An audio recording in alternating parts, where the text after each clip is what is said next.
عبد الرحمن صاحب ہیں پنڈی گھیپ سے۔ علماء اکرام جن کے بارے میں حدیث رسول صلی اللہ علیہ وسلم ہے کہ علماء انبیاء کے وارث ہیں،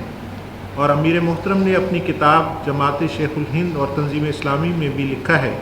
کہ کوئی بھی تحریک علماء کی سرپرستی کے بغیر کامیاب نہیں ہو سکتی۔ تنظیم اسلامی میں علماء کی شدید کمی ہے۔ تنظیم اسلامی علماء کا اعتماد حاصل کرنے میں بڑی حد تک ناکام نظر آتی ہے۔ اس سلسلے میں مستقبل میں کیا اقدام کیے جا رہے ہیں، کیونکہ علماء کا معاشرے میں ایک خاص اثر و رسوخ ہوتا ہے؟ جہاں تک تو آخری بات ہے کہ علماء کا معاشرے میں اثر و رسوخ ہے، اس میں کسی شک و شبے کی گنجائش نہیں۔ دوسری بات یہ کہ جس قدر میں نے کوشش کی ہے علماء کے ساتھ رابطے کی اور تعلق کی، میں نہیں سمجھتا کہ اس سے زیادہ کسی بھی جماعت کے کسی داعی یا امیر کے لیے ممکن ہے، لیکن اس کا جو جواب ہمیں ملا ہے اکثر و بیشتر وہ مایوس کن ہے۔ تو صورتحال یہ ہے کہ علماء سوء اور علماء حق، ایک ہے علماء حق، اب وہ کتنے رہ گئے علماء میں کہ جو واقعی علماء حق ہو؟ اب میں نے کئی مرتبہ بیان کیا ہے دو بہت بڑے علماء کا قول، ایک وہ کہ جو اس وقت کراچی کی ٹاپ موسٹ جو شخصیتیں دو تین گنی جائیں گی دینی اعتبار سے، ان میں سے ایک ہے، جنہوں نے یہ کہا کہ میں نے آپ کا ایک ایک حرف پڑھا ہے اور مجھے کہیں کوئی اختلاف نہیں، لیکن ہم آپ کا ساتھ نہیں دے سکتے، اس لیے کہ اگر آپ کا ساتھ دیں گے تو ہم اپنی برادری سے باہر کر دیے جائیں گے۔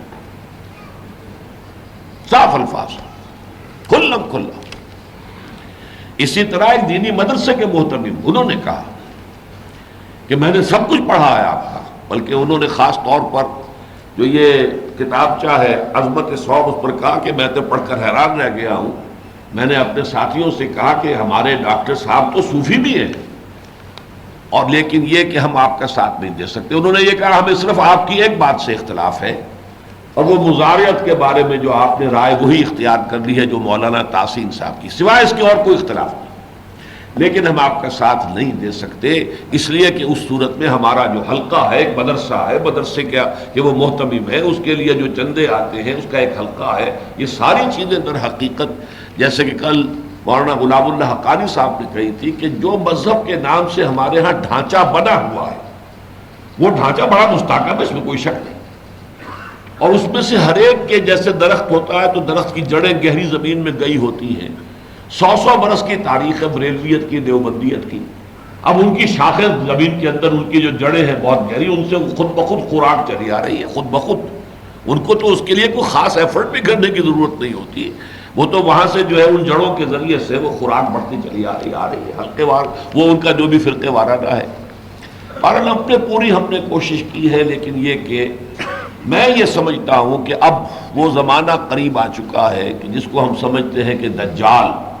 اور فتنہ دجال جو ہے وہ اپنے پورے عروج پر آیا ہوا ہے یا آیا چاہتا ہے،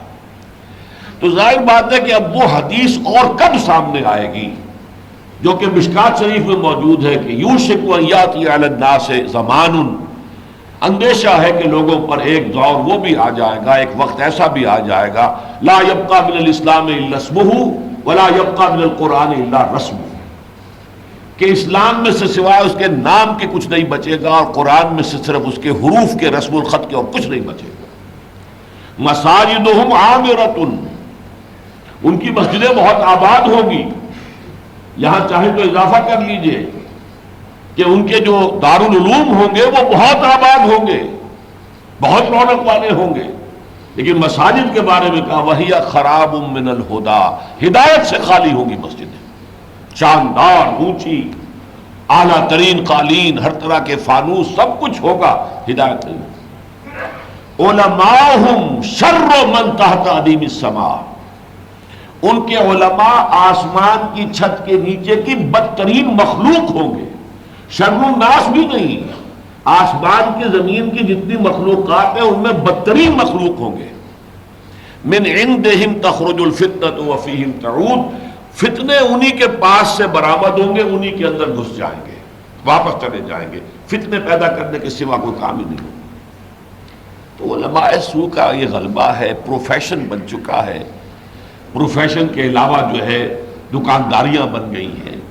ادارے جو ہیں وہ جاگیروں کی شکل اختیار کر چکی ہیں.